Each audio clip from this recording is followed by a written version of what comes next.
Hadirin yang dirahmati Allah Subhanahu wa taala, mari kita buka acara pada pagi hari ini dengan bacaan Al-Fatihah wa qablaha salawat.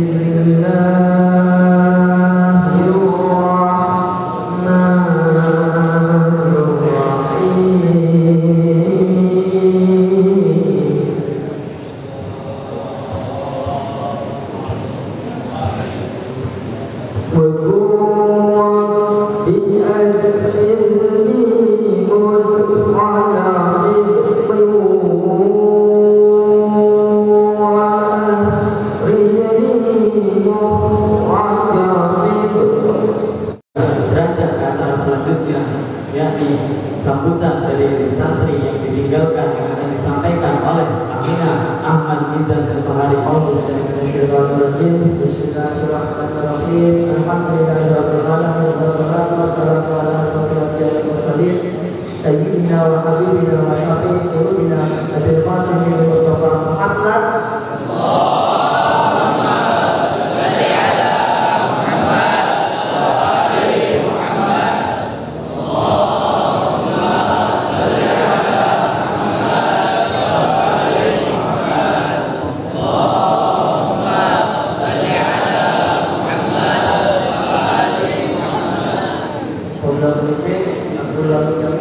Assalamualaikum warahmatullahi wabarakatuh. Waalaikumsalam warahmatullahi wabarakatuh. Puji syukur kita serahkan atas kehadirat Allah Subhanahu wa taala yang atas berkat rahmat dan hidayahnya kita mampu berada di masjid asal lain dengan keadaan berbahagia dan sehat walafiat kita mengikuti acara pelepasan dan sejarah kita.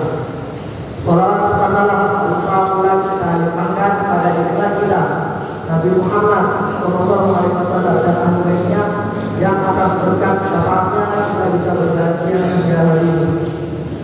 Yang saya hormati pembina Yayasan Pesantren Islam Al-Maulid Islami Al-Ustaz Al-Mukarram Ali Ridho Al-Habsyi dan Al-Ustaz Al-Mukarram Ali bin Umar Al-Habsyi. Yang saya hormati kepala Yayasan Pesantren Islam Al-Maulid Islami Ustaz Husin Asgaf. Yang saya hormati Kepala Pesantren Al-Maulid Islami Ustaz Ahmad Khalidrus. Yang saya hormati Wakil Kepala Pesantren Al-Ustaz Abdul Aziz. Yang saya hormati Kepala Sekolah Dunia Ustaz Saiful Kamtian. Yang saya hormati Kepala Asrama Al-Ustaz Musa Lebrus dan jajarannya. Yang saya hormati Dewan Asatidz yang berkesempatan hadir pada acara pagi hari ini. Dan yang saya hormati wali murid kelas 3 SMA yang ikut memeriahkan acara pada pagi hari ini. Yang pertama yang saya sampaikan adalah terima kasih pada seluruh kelas 3 SMA atas kebersamaannya selama kurang lebih 2 tahun dan bahkan ada yang 5 tahun bersama-sama menemani kami. Terima kasih kepada seluruh kelas 3 SMA atas sikap kalian menerima kami di awal masa kami dengan baik. Di mana ketika kami baru masuk, kami tidak memiliki teman, kami masih bisa beradaptasi, dan kehadiran kalian membuat kami bisa menghadapi hal tersebut. Terima kasih sekali kepada kelas 3 SMA. Kami ucapkan atas bimbingan dan teladan yang kalian berikan ke kami dalam hal apapun, baik itu dalam hal resmi maupun dalam hal berorganisasi, yang mana membuat pribadi kami menjadi pribadi yang lebih baik. Yang kedua yang saya sampaikan adalah permohonan maaf karena kami belum bisa menjadi adik-adik kelas yang kalian inginkan. Kami mohon maaf atas ucapan kami di mana terkadang mungkin membuat kalian kesal atau bahkan membuat kalian marah. Atas hal tersebut kami mohon maaf.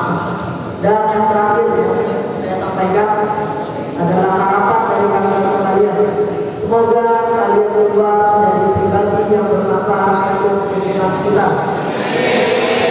Selamatkan nama baik pondok dan jangan lupakan pondok kita yang tercinta ini. Terkhusus yang ada di dalam pondok ini, para ustaz, para guru, dan rekan kami yang ditinggalkan.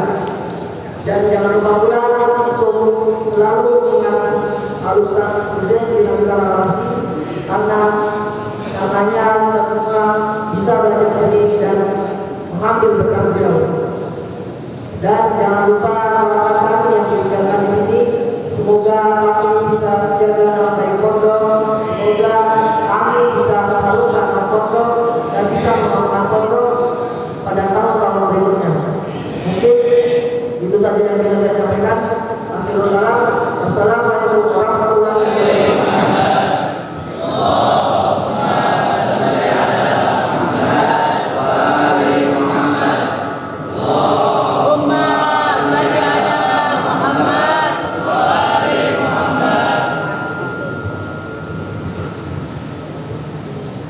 Alhamdulillahirabbil alamin wa bihi nasta'in ala umuri dunya waddin. Wassalatu wassalamu ala sayyidil mursalin Muhammad wa ala alihi thayyibin at-tahirin amma ba'd. Rabbi shrah li sadri wa yassir li amri wa hlul 'uqdatam min lisani yafqahu qawli. Qala Allah ta'ala fi kitabihil karim, a'udzu billahi minasy syaithanir rajim. Bismillahirrahmanirrahim. Yarfa'illahu alladhina amanu minkum walladhina utul 'ilma darajat. Shadaqallahul 'aliyyul 'azim. Yang kami hormati jajaran pembina Pondok Pesantren SMP SMA Al-Manhajul Islami, kemudian yang kami hormati jajaran kepala yayasan Pondok Pesantren SMP SMA Al-Manhajul Islami, kemudian yang kami hormati jajaran kepala pesantren SMP SMA Al-Manhajul Islami, kemudian yang kami hormati asatidzah, guru-guru diniyah, guru-guru umum maupun para pembina asrama. Yang kami hormati para hadirin wali santri yang mungkin bisa hadir ikut memeriahkan acara pelepasan kelas 3 SMA, dan yang kami banggakan santri-santri SMP SMA Hauzah Pondok Pesantren Al-Manhajul Islami. Segala rasa yang tiada terkira memenuhi langit semesta pada hari ini, seraya mengucapkan puji syukur kepada Allah Subhanahu wa Ta'ala yang telah menggenapkan kenikmatannya diiringi dengan kemudahan dan ridhonya, sehingga kita dapat berkumpul dalam acara pelepasan kelas 3 SMA tahun 2024. Salawat serta salam senantiasa kita tebarkan kepada junjungan Nabi Muhammad SAW beserta keluarganya yang suci. Semoga kita bisa mendapatkan secercah cahaya syafaatnya kelak di yaumul qiyamah. Amin ya rabbal alamin. Hadirin yang kami hormati, Pondok Pesantren Al-Manhajul Islami adalah tempat yang sangat istimewa, tempat yang telah menjadi sarana sebagai penentang senjata bagi para pemimpi, tempat yang telah memberikan banyak ilmu yang bermanfaat hingga kehidupan nanti, tempat yang mengajarkan kita bagaimana cara membangun rasa kekeluargaan yang harmoni, tempat yang mengajarkan kita bagaimana cara memecahkan suatu permasalahan dengan berbagai solusi. Memang terkadang kita emosi, tapi itu adalah pengantar kita untuk bisa memahami hakikat hati. Tempat yang kami yakini akan menjadi kawah candra di muka. Tempat kami ditempa untuk menjadi pribadi yang tangguh sebagai pendidik yang siap mengabdi demi keberlangsungan dari berbagai perbedaan, dari berbagai keadaan, dan dari berbagai niat dan tujuan. Seiring berjalannya waktu, kami telah melewati ratusan kali ritual matahari terbit dan tenggelam, ribuan detik yang terus berputar secara pasti. Kalau kata Ki Ja'fari, hari demi hari telah terlanjur kami nikmati dan kami jalani. Tepat pada hari ini, tanggal 3 Maret tahun 2024, telah sampailah kami pada penghujung epilog sebagai santri juga siswa SMA Al-Ahadul Islami. Sungguh sebuah kehormatan. Kesempatan ini telah diberikan kepada saya untuk menjadi perwakilan teman-teman seperjuangan. Oleh karenanya akan saya sampaikan dengan setulus-tulusnya bahwa kami segenap siswa kelas 3 SMA angkatan 26 mengucapkan terima kasih yang tak hingga kepada seluruh tenaga pengajar di setiap lembaga, baik itu lembaga pesantren ataupun lembaga diniyah, lembaga umum dan lembaga asrama, atas dedikasinya sebagai orang tua yang mendidik anak-anaknya, mengajari anak-anaknya, menuntun anak-anaknya, dan lain sebagainya. Sekali lagi kami ucapkan ribuan terima kasih, dan juga kepada seluruh siswa SMP, SMA, kelas 1, 2, 3 SMP, 1, 2 SMA, dan santri Hauzah. Kami ucapkan terima kasih yang sebesar-besarnya, karena dengan adanya antum kami bisa mengerti bagaimana cara untuk mengendalikan diri dan juga bagaimana cara untuk mengendalikan yang berada di bawah tingkatan kami. Kemudian yang kedua, memang tidaklah pantas hanya ucapan permintaan maaf atas segala perbuatan yang telah kami lakukan. Kami yang memiliki banyak kesalahan personal maupun kesalahan yang mencakup universal. Pasti kami banyak kesalahan. Kami yang banyak melanggar aturan, kami yang merusak barang-barang pondok, kami yang menggosok barang-barang kalian, kami yang menggosok listrik pondok dan lain sebagainya. Kami ucapkan permintaan maaf yang sebesar-besarnya. Sudah sepatutnya kita sebagai manusia yang sering berlindang dengan kesalahan untuk meminta maaf dan memaafkan satu sama lain. Maka sekali lagi saya ucapkan dengan setulus-tulusnya permintaan maaf yang sangat dalam atas perbuatan dan kesalahan yang telah kami lakukan. Besar harapan kita semua bisa mendapatkan hikmah istimewa dari segala peristiwa yang ada. Sebagai penutup, ada sedikit pesan untuk para penerus estafet sebagai calon pemimpin di masa depan, bahwa lingkungan memang berperan besar dalam mengkonversi kecondongan perbuatan, karakter atau sifat seseorang. Akan tetapi ada satu item penting yang menjadi fondasi karakter kita, yaitu didikan orang tua. Sudah sepatutnya kita menghormati dan menghargai guru dan asatidz di pondok, karena mereka telah menggantikan peran orang tua ketika kita menimba ilmu di ma'had kita tercinta ini. Kita harus cermat, kita harus bisa memahami mana kondisi yang harus dicontoh oleh ustaz dan mana yang harus tidak kita contoh dari ustaz.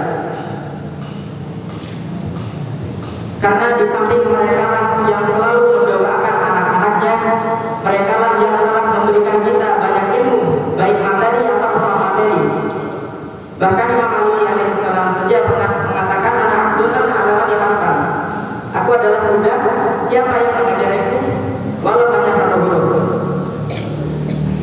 Kemudian yang kedua, jangan pernah lupakan satu hal yang penting dan sangat penting ketika kita menjadi santri pada pesantren Al-Ahadul Islami ini.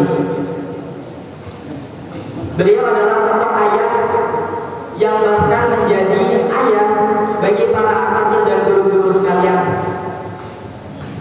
Beliau adalah Ustadzul Habib Husain bin Abu Bakar Al-Habsyi. Jika memang kalian ingin suri tauladan yang baik, beliaulah orangnya. Jangan pernah menyalahkan seseorang hanya karena satu kesalahan, padahal 1000 kebaikan telah disampaikan. Sekali lagi, Al-Fakir tekankan, karena ini mungkin memang sudah di penghujung, bentar lagi kita semua sudah menuju ke rumah masing-masing. Al-Fakir sampaikan permintaan maaf yang sebesar-besarnya atas segala kekurangan dan segala kesalahan, dan ucapan terima kasih karena telah menemani kita selama ini. Mungkin hanya ini yang dapat saya sampaikan. Kurang lebihnya mohon maaf. Taqabbalallahu a'lamu bi ahsanil qabul. Wassalamualaikum warahmatullahi wabarakatuh.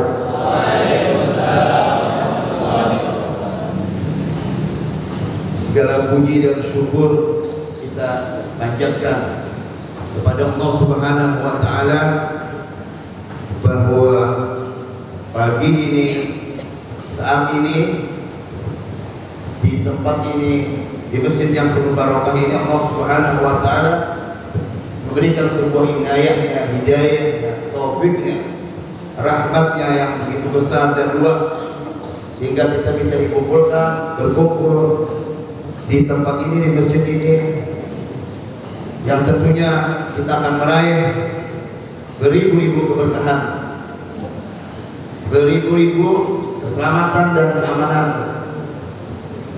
pada acara pelepasan atau perpisahan santri atau anak kelas 3 SMA. Salawat dan salam kita haturkan kepada Nabi kita, pimpinan para Nabi kita, khataman nabiyyin, bersama keluarganya yang Allah sucikan, dan bersama ahlul bait dan bersama sahabatnya al-mayyamin muntajibin. Hari ini Al-Fakir selaku alumni YAPI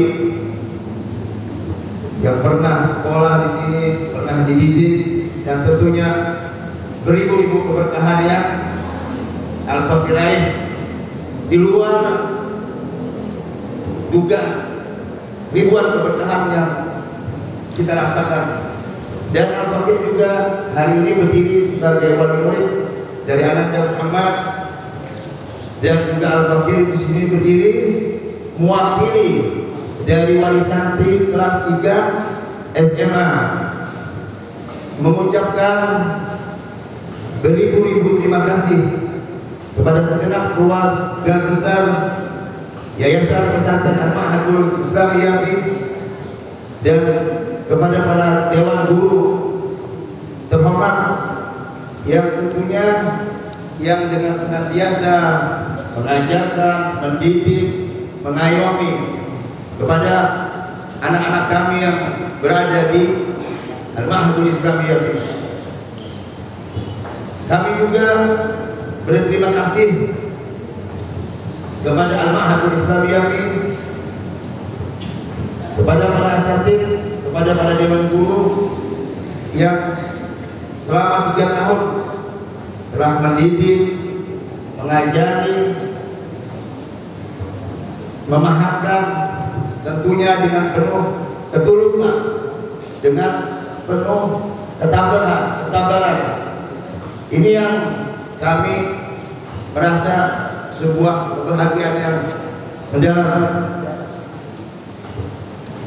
Tak luput juga kami selaku wali murid dari Ananda Muhammad dan mewakili wali murid di SMA, tidak luput juga untuk meminta dan memohon maaf kepada Yayasan Al-Ma'hadul Islam YAPI, kepada para asatid dan dewan guru. Mungkin selama putra-putra kami di sini, anak-anak kami di sini, ada kesalahan, ada khilaf, ada sebuah tabiat-tabiat yang mungkin tidak enak di para asatid, para dewan guru, atau mungkin sesuatu yang karena belum tumbuhnya kedewasaan, jika ada hal-hal yang mungkin niat anak-anak kami mungkin tidak seperti itu, tapi entahlah yang jelas saya atas wali murid dan wakili wali murid anak 3 SMA meminta maaf, memohonkan atas tindak tanduk, perilaku, ucapan, lisan. Mungkin ada bentuk pembantahan, ada bentuk penolakan. Sekali lagi saya minta maaf dan semoga ini bisa dimaafkan sehingga putra-putra kami, anak-anak kami yang keluar dari yang ini, mereka keluar dalam keadaan tenang, bersih, dan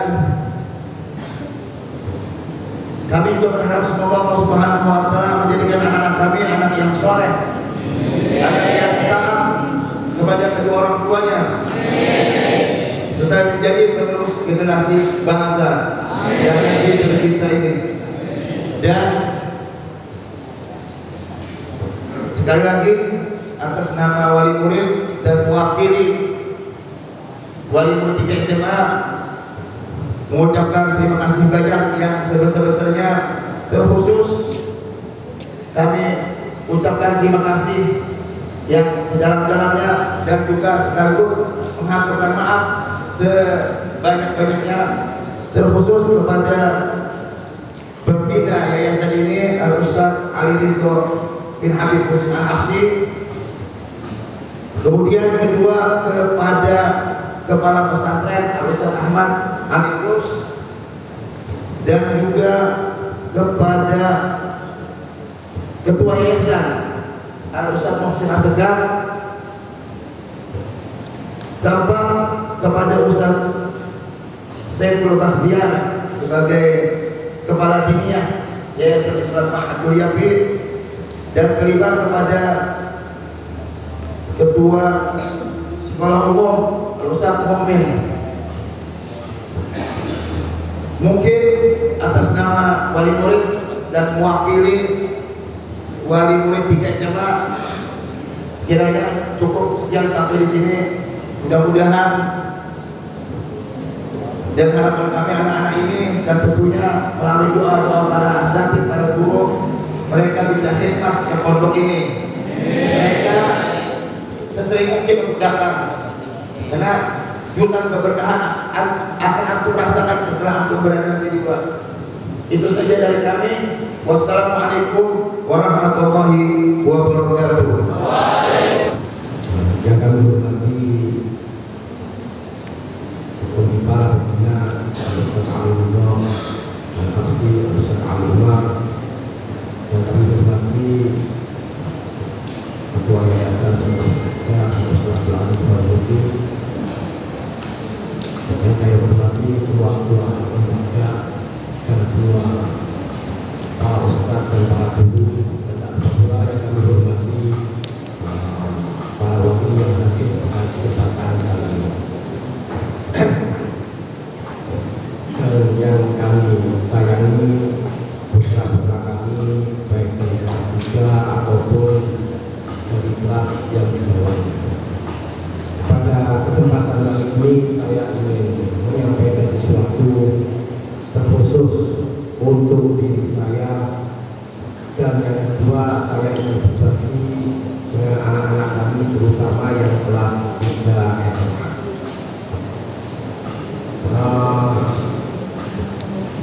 Kita sadar bahwasannya kita telah menimba ilmu, tapi tentunya tidak boleh berhenti.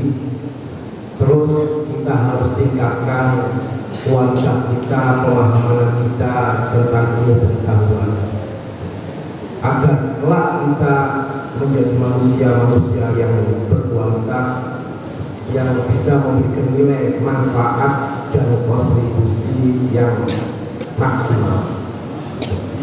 Saya ingin menceritakan sebuah cerita yang inspiratif, mungkin yang pernah saya ceritakan.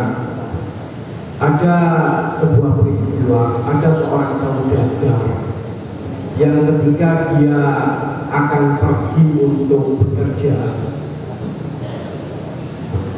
untuk berbisnis, kemudian dia melihat sebuah fenomena, sebuah kenyataan, yaitu burung yang dengan satu sayap menggelepar di atas Tidak lama kemudian menggelepar-gelepar di atas tanah, dia tidak bisa terbang. Tidak lama kemudian datang burung yang dengan dua sayapnya memberikan makan burung yang dengan satu sayap tersebut. Kemudian sang saudagar yang akan pergi untuk bekerja itu mengambil sebuah kesimpulan, kalau burung yang dengan satu sayap yang tidak mampu terbang diberi oleh Allah rezeki, maka untuk apa saya pergi untuk bekerja? Ini kesimpulan mungkin oleh sebagian orang dianggap kesimpulan yang benar, tapi sebetulnya kesimpulan ini adalah kesimpulan yang salah. Ketika dia pulang menceritakan peristiwa tersebut kepada gurunya, ini jawaban atau kesimpulan yang benar yang diberikan oleh gurunya. Kata gurunya, kenapa kamu harus menjadi burung yang dengan satu sayap yang mengharap dari orang lain? Kenapa kamu tidak menjadi burung yang dengan dua sayap yang bisa berbagi dan memberi pada orang lain? Begitulah idealnya seorang mukmin. Begitulah idealnya seorang muslim, mampu memberikan kontribusi, mampu memberikan nilai manfaat. Bagaimana agar kita bisa memberikan kontribusi, memberikan nilai manfaat yang maksimal? Nabi pernah bersabda dalam salah satu hadisnya, al-mu'min al-qawi khairun wa ahabbu ila Allah minal mu'min al-dhaif. Seorang mukmin yang kuat itu lebih baik dan lebih dicintai oleh Allah daripada seorang mukmin yang lemah. Kuat dalam semua dimensinya, dalam semua sisinya, kuat keimanannya, kuat ilmunya, kuat ekonominya, kuat fisik. Karena fakir syekh, orang yang tidak memiliki tidak akan pernah mampu berbagi. Agar kita bisa mampu berbagi secara maksimal, maka harus terus kita tingkatkan kualitas dan kemampuan kita. Dan itulah salah satu tujuan hidup kita. Dan itulah penantian yang sejati bagi seorang yang menantikan kemunculan Al-Imam Mahdi Al-Muntadhar. Bersifat aktif, tidak bersifat pasif. Kalau kita mengetahui HP adalah sebuah hasil karya seseorang, dia diciptakan nilai manfaatnya bukan untuk HP itu sendiri, tapi agar yang lain bisa mengambil manfaat dari HP tersebut. Jam diciptakan kembali kemanfaatannya bukan untuk jam itu sendiri, tapi agar orang lain, manusia, bisa mengambil manfaat dari jam tersebut, bisa mengetahui waktu dan lain sebagainya. Begitu juga kita diciptakan oleh Tuhan bukan untuk diri kita. Kita diciptakan oleh Tuhan agar kita mampu berbagi dengan yang lainnya, agar kita mampu memberikan manfaat kepada yang lainnya. Khairun nas anfa'uhum linnas. Sebaik-baik manusia yang paling mampu memberi manfaat kepada yang lainnya. Ahsin kama ahsanallahu ilaikum. Berbuat baiklah kalian sebagaimana Allah telah berbuat baik kepada kalian. Oleh karena itu, jadilah kita pribadi yang berkualitas, sehingga ruang kita untuk memberikan nilai manfaat itu lebih terbuka, lebih lebar, lebih maksimal. Bagaimana agar kita menjadi manusia yang berkualitas? Di dalam Islam, konsep santai itu tidak ada. Di dalam Islam itu yang ada hanyalah konsep sibuk. Seorang mukmin, seorang muslim itu harus pindah dari satu aktivitas ke aktivitas yang lainnya, dari satu kesibukan kepada kesibukan yang lain. Tidak ada konsep santai. Yang ada adalah konsep sibuk dan sibuk. Sebagaimana disebutkan dalam Al-Quran, kullu yaumin huwa fi sya'an. Tuhan kita setiap hari, setiap waktu dalam kesibukan, dalam urusan. Disebutkan dalam sebuah ungkapan, man amila ro'an natari wa man ro'a wa man amila ro'an natari wa man nama ro'al akhlaq. Orang yang berbuat, yang bekerja keras, dia akan melihat hasil. Dan orang yang tidur, orang yang santai, dia tidak akan pernah melihat hasil. Yang dia lihat hanyalah mimpi, hanyalah fakamurga. Oleh karena itu, terus kembangkan ilmu yang telah Anda miliki. Jadilah hari-hari Anda dengan kesibukan untuk mengembangkan ilmu pengetahuan yang Anda miliki. Dan jadilah manusia yang pindah dari satu aktivitas kebaikan kepada aktivitas yang lainnya, dari satu kesibukan kepada kesibukan yang lainnya. Yang kedua, kita di pondok ini memiliki sebuah kebiasaan yang menurut saya sangat luar biasa. Bukan hanya ilmu yang diberikan di pondok, tapi bagaimana kita menjalin hubungan kita dengan Tuhan kita. Diajarkan mengaji, sholat, mengaji, membaca wirid dan lain sebagainya. Lanjutkan kebiasaan itu. Jangan hanya Anda kita lakukan di pondok ini. Ketika Anda keluar dari pondok, lakukan, lanjutkan. Karena ilmu tidak pernah mengantarkan kita kepada kedekatan kepada Tuhan. Ilmu hanya mengantarkan kita kepada kebenaran. Yang mengantarkan kita kepada kedekatan kepada Allah hanyalah ibadah. Oleh karena itu semua aktivitas ibadah kita lihat qurbatan ilallah, untuk mendekatkan diri kita kepada Allah. Itu yang pertama. Yang kedua, ibadah ini bisa mentransformasi, bisa merubah yang hanya sekedar ilmu. Dengan kita rutin beribadah akan menjadi sebuah keyakinan. Difirmankan oleh Allah, wa'bud rabbaka hatta ya'tiyakal yaqin. Sembahlah Tuhan, beribadahlah kamu sehingga datang kepadamu keyakinan, sehingga engkau mendapatkan keyakinan. Karena nilai aktivitas seseorang itu akan memiliki nilai tinggi apabila dilandasi oleh keimanan yang kuat. Maula Sodro di dalam salah satu ucapan beliau yang cukup panjang, yaqulu Sodrul muta'allihin anit tahawul fi hayatihi, tentang perubahan dalam kehidupan. Mungkin kalau salah mungkin satu saya bisa merumuskan, karena waktu itu saya nulis di rumah beliau, bahwasanya beliau ini sebagaimana yang kita ketahui bapak daripada filsuf khususnya dalam masalah. Dia mengkaji dan mengkaji, belajar dan belajar dari kitab-kitab yang luar biasa, dari diskusi-diskusi. Tapi pada satu masa beliau fokus riyadhah, mendekatkan diri kepada Allah dengan ibadah-ibadah yang beliau lakukan. Kemudian dia mengatakan, belajar yang aku lakukan puluhan tahun, diskusi-diskusi yang telah aku lakukan puluhan tahun, jauh lebih dahsyat yang aku dapatkan dalam waktu, dalam waktu-waktu aku fokus dengan Tuhan. Yang sebelumnya aku hanya mengetahui Tuhan, keimanan dan kebesaran-kebesarannya. Kali ini aku bukan hanya mengetahui, tapi aku merasakannya. Seorang yang tahu rasanya sambal itu pedas, pasti akan berbeda kualitas pengetahuannya dengan orang yang pernah merasakan sambal itu pedas. Ibadah, keimanan akan mengangkat nilai aktivitas.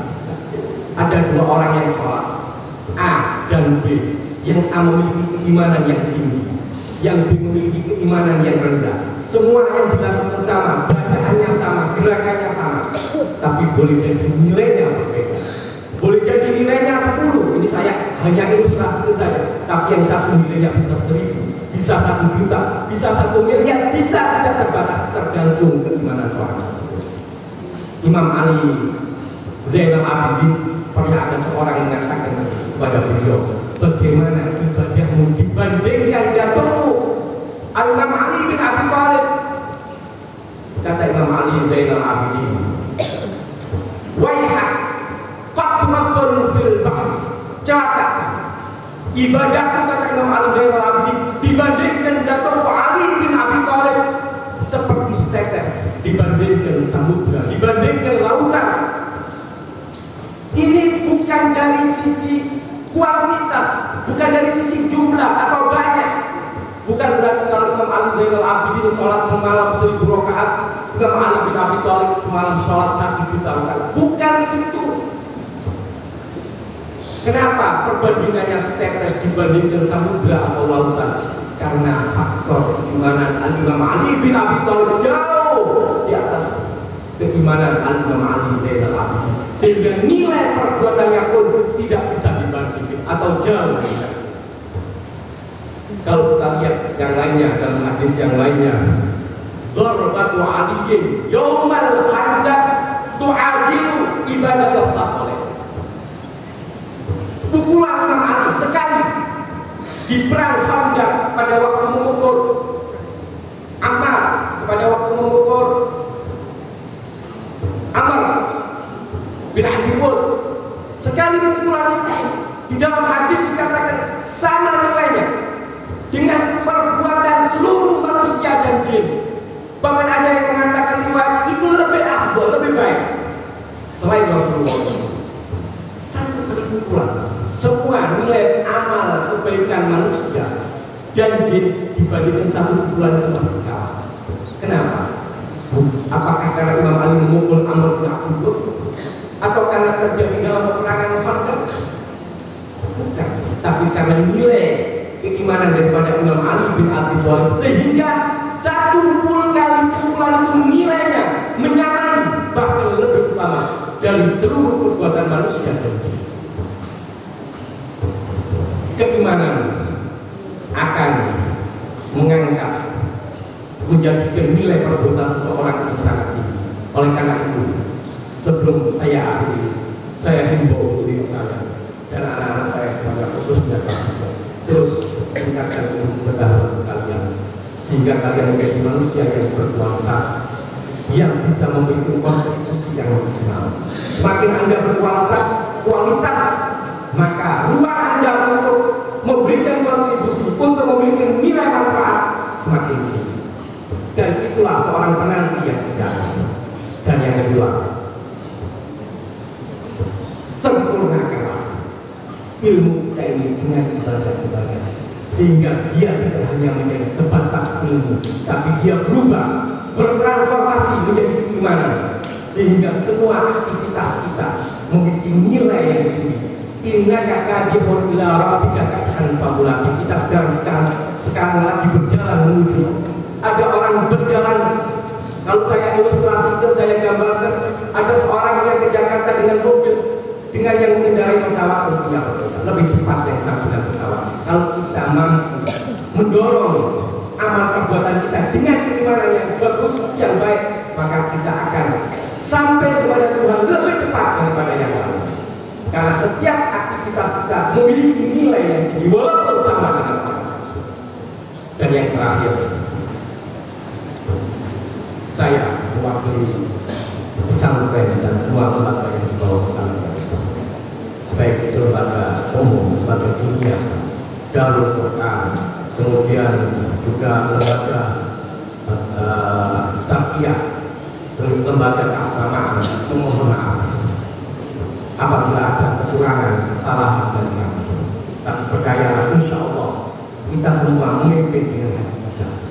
Kita semua memimpin dengan cinta, bukan karena kebencian. Saya ingin akan membacakan sebuah syair. Idza dhahaba al-kitabu falaysa wudhu. Ketika tidak ada tegur sapa, maka berarti di situ tidak ada cinta. Wa yaqul wudhu ma baqiya al-kitabu. Selama masih ada tegur sapa, berarti di situ masih ada cinta. Oleh karena itu, selama ketika kita melihat, menurut kita itu sesuatu yang tidak benar, kita menegur, kita mengingatkan, walaupun harus berulang-ulang kali itu akan kami lakukan, karena menunjukkan semua itu bahwasanya di dalam hati kami masih ada cinta kepada kalian. Kalian adalah siswa-siswa yang hebat, tingkatkanlah kehebatan kalian. Kalian adalah siswa-siswa yang baik, ingatlah kebaikan kalian dan begitu seterusnya. Ini mungkin yang bisa saya sampaikan pada kesempatan kali ini, dan saya atas penanggung jawab acara ini mohon maaf apabila ada kekurangan di salah satu. Mohon maaf kalau terlalu panjang waktunya. Wabillahi taufiq wal hidayah. Assalamualaikum warahmatullahi wabarakatuh. Allahumma shalli ala Muhammad wa ali Muhammad.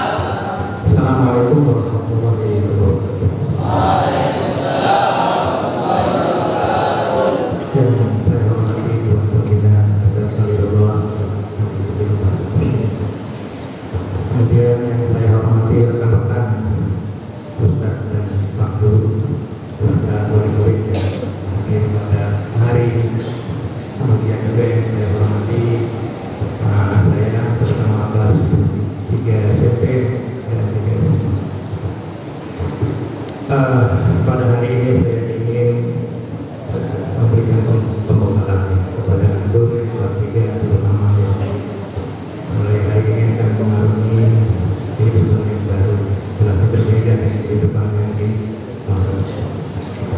Nah, dalam mengarungi kehidupan yang baru ini saya ingin memberikan satu bekal ya. Satu bekal ini barangkali kesimpulan dari 3 tahun Antum belajar ilmu agama atau kita tahu bagi mereka yang masuk kuliah ke sini. Saya punya waktu 15 menit ya. Saya akan sampaikan ini adalah ringkasan daripada 6 atau 3 tahun belajar ilmu. Saya mulai saja juga saya tunjukkan kepada Antum semua ya. Karena ini adalah saya ingin menjelaskan satu hal terkait dengan Al-Quran. Ini adalah Al-Quran. Di dalam Al-Quran ini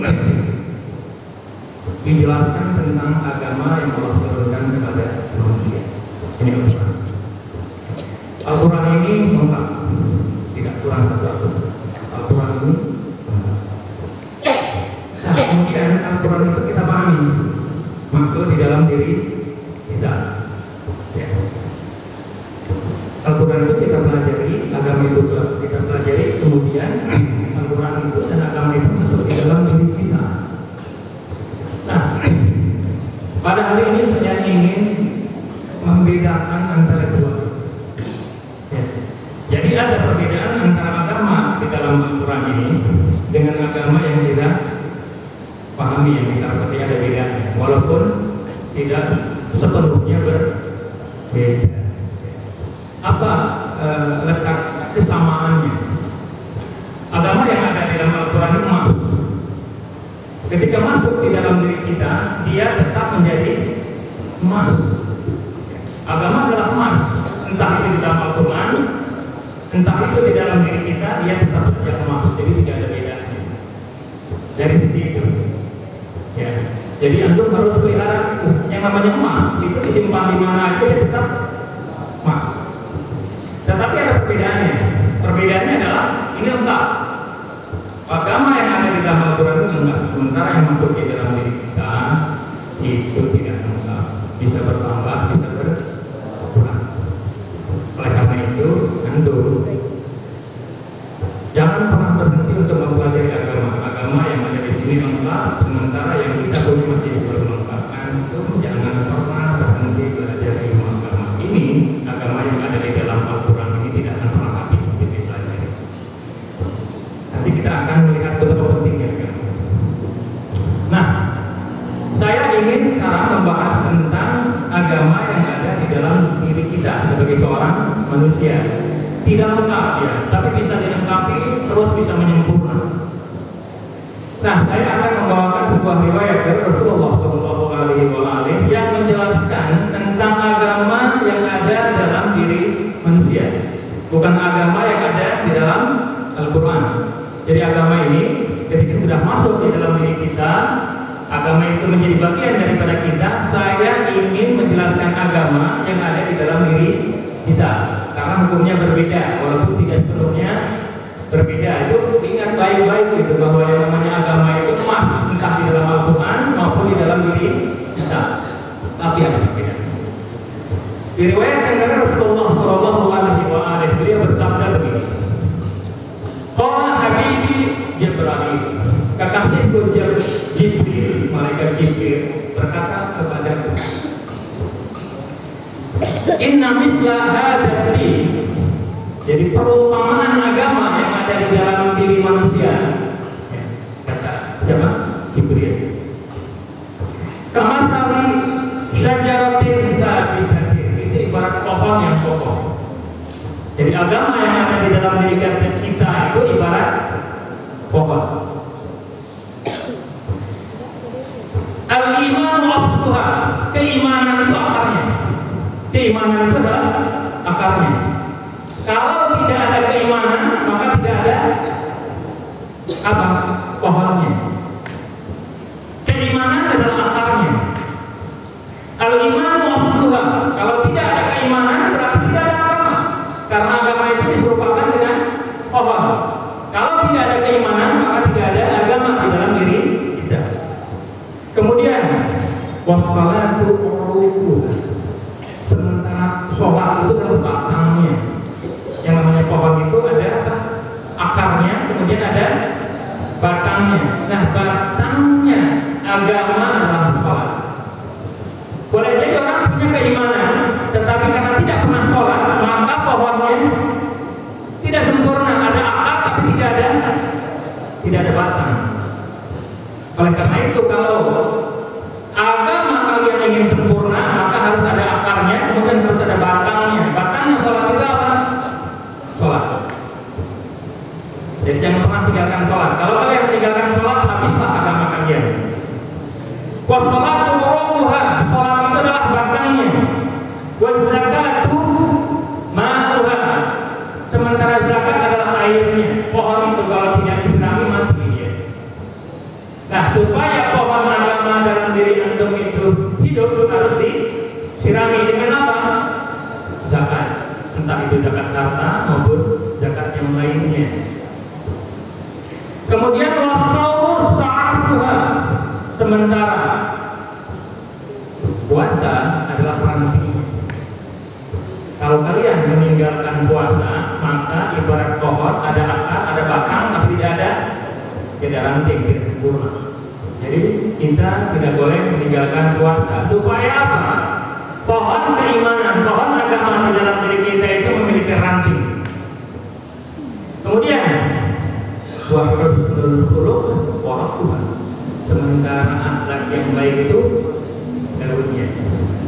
Kalian pernah lihat ada pohon yang tidak ada daunnya? Itu terakhir. Dan pohon yang tidak ada daunnya itu ibarat agama di dalam diri manusia, ya, yang tidak ada akhlaknya. Jadi orang yang tidak ada akhlaknya itu seperti pohon yang tidak ada daunnya, tidak subur. Ya, kalau agama itu ingin subur di dalam diri kita, harus tumbuhkan daunnya dengan apa? Akhlak yang baik. Wa husnul khuluq wa rabbuha. Kemudian kalau sudah subur demikian, ada satu hal yang harus ada pada pohon yang subur. Apa itu? Dia harus berbuah. Akar sudah ada, batang sudah ada, ranting sudah ada, kemudian daun juga sudah tumbuh subur, tinggal satu. Kalau tidak ada itu, maka pohon itu tidak sempurna. Apakah yang terakhir itu yang menyempurnakan agama, pohon agama di dalam diri kita?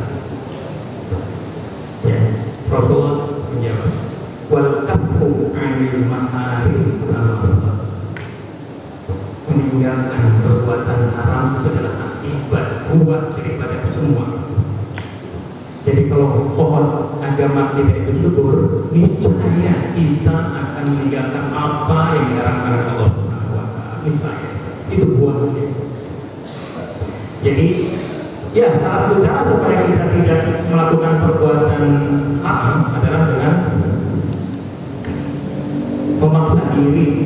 orang untuk tidak berbuat haram. Ada cara yang lain, apa? Tumbuhkan pohon agama itu di dalam diri kita. Tiba-tiba dia akan mengeluarkan buahnya. Apa buahnya? Tiba-tiba dia melihat dirinya terhindar dari segala perbuatan haram. Kemudian kadzalika iman, begitulah iman, begitulah agama dalam diri seseorang. La yakulu illa bil kafri anil maharim. Yang namanya agama, yang namanya iman tidak sempurna kecuali dengan muncul buahnya. Apa itu? Tercegah dari perbuatan haram. Ini adalah penjelasan Rasulullah SAW tentang agama yang diibaratkan sebagai pohon di dalam diri kita. Kalian harus jaga pohon itu. Kalian harus jaga pohon itu. Jangan sampai mati. Kalau sudah mati berarti tidak ada agama di dalam diri kalian. Jadi yang namanya agama itu bukan hanya secara identitas bahwa kita ini orang Muslim, bukan. Yang namanya agama adalah yang tumbuh subur pohon itu di dalam diri kita. Nah, pertanyaan yang terakhir adalah apa yang terjadi apabila pohon itu tidak ada di dalam diri kita? Apa yang terjadi apabila pohon agama itu tidak ada di dalam diri kita? Saya akan membawakan jawaban dari Imam Ali bin Abi Thalib alaihissalam. Perintah saja, jadikan itu sebagai filsafat hidupmu. Jadikan itu sebagai filosofi hidupmu. Perintah saja. Imam Ali menjelaskan apabila ada orang di mana di dalam dirinya tidak ada pohon agama keimanan yang tumbuh subur, maka orang itu adalah seperti yang akan disabdakan oleh beliau. Diriwayatkan dari Imam Ali bin Abi Thalib alaihissalam, beliau bersabda, perhatikan baik-baik ini, ya, ini penting. Ini saya harap jadikan bekal hidupku, jangan sampai dilupakan. Hanya 3 kata, hanya 3 kata, 4 kata, jangan kalian lupakan. Dari ringkasan dari selama ini kalian belajar ilmu agama. Perhatikan kata Imam Ali, la apalah hayata. La, tidak ada hayata, kehidupan illa kecuali bidin dengan agama. Artinya kalau ada manusia yang di dalamnya tidak ada agama, maka orang itu menurut definisi Imam Ali orang hidup atau tidak. Jadi jangan sampai salah mengerti. Kalau sementara kalian ini menganggap diri kalian hidup, itu secara biologis kalian hidup, bernapas. Kehidupan kalian yang kalian mengerti mungkin hanya sebatas bernapas. Apa bedanya dengan hewan-hewan yang lain? Hewan yang lain juga bernapas. Nah, supaya kita berbeda dari hewan-hewan yang lain, supaya kehidupan kita itu berbeda daripada hewan-hewan yang lain, maka kalian harus menanam pohon agama itu, kemudian menjaganya, merawatnya, menyiramnya sehingga tumbuh-tumbuh. Jika demikian, baru kalian disebut hidup. La hayata illa biddin. Kata, ingat dengan itu. La hayata illa biddin. Kalau ada orang yang tidak ada pohon agama di dalam dirinya, menurut definisi Imam Ali, dia mati. Oleh karena itu, saya selalu jawab dengan mulai pernah membagi kematian ke 2. Ada kematian yang vertikal, ada yang horizontal. Kematian yang horizontal itu yang ditandui itu orang mati yang dibawa ke kuburan. Sementara kematian yang vertikal apa itu? Orang yang masih bernapas hidup tapi tidak ada agama di dalamnya, itu orang mati. Mati vertikal. Jangan sampai kita ini menjadi orang-orang yang mati secara vertikal. La hayata illa biddin. Maka jangan sampai lupa. Kalau kalian meninggalkan agama, kalian keluar dari pondok, sedikit-sedikit kalian meninggalkan agama, sama saja kalian sedang membunuh, mematikan pohon agama di dalam diri kalian. Harus jaga. Dengan cara apa? Sholat, kemudian puasa, kemudian berakhlak baik, akan muncul buahnya. Tolong jaga. tolong jaga pohon itu. Kemudian Imam Ali melanjutkan wala mauta illa bijuhudil yaqin, dan tidak ada kematian kecuali bukan dengan tidak bernafas, dan tidak ada kematian kecuali dengan mengingkari keyakinan, mengingkari agama, itulah kematian. Jadi kalau kalian ingin bertanya ternyata definisi hidup dan mati menurut Imam Ali berbeda dengan definisi hidup dan mati dalam biologi, beda. Hidup dalam biologi itu bernafas, kita dengan hewan sama saja, sama bernafas. Dan Imam Ali ada kehidupan yang lebih mulia daripada itu. Apa itu? Agama. La ayatan illa bidin. Mungkin itu saja yang perlu saya sampaikan, juga saya ingat, saya padatkan supaya kalian mengingat betul apa yang menjadi pesan daripada Rasulullah Sallallahu Alaihi Wasallam dan pesan dari Imam Ali bin Abi Thalib. Dan kita ulangi 3-4 kali itu, 4 kata itu kita ulangi bersama-sama. La hayata illa bidin.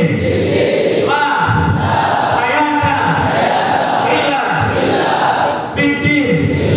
Pegang itu baik-baik bahwa kalau kita tidak beragama, kalau kita tidak ada pohon agama di dalam diri kita mati. Demikian yang perlu saya sampaikan. Assalamualaikum warahmatullahi wabarakatuh.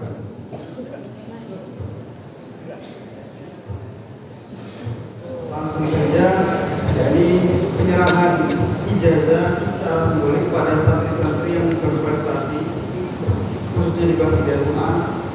Nama-nama yang saya sebutkan mohon disebutkan, dan untuk penyerahan ijazahnya secara simbolik kami minta kepada Kepala Dunia Saiful Bahtiar untuk menyerahkan.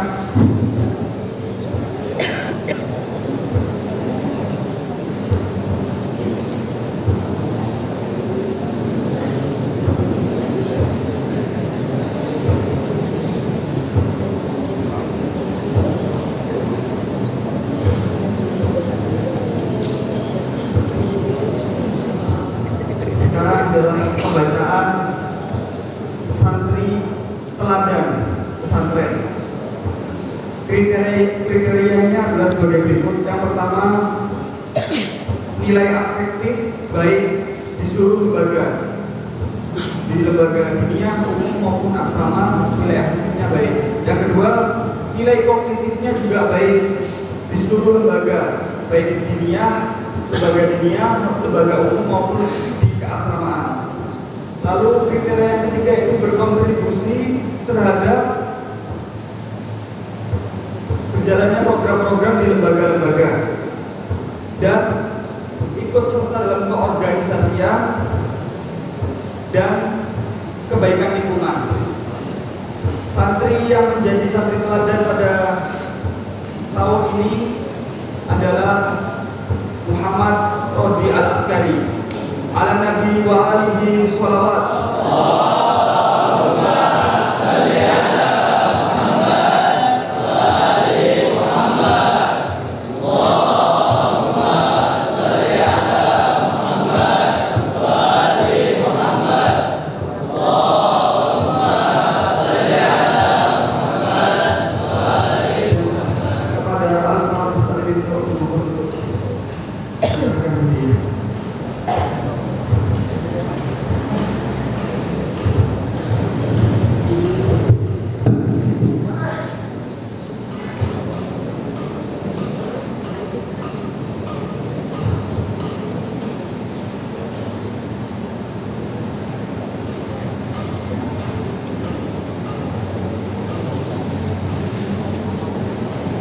Lagu ini kami dedikasikan untuk semua ustadz dan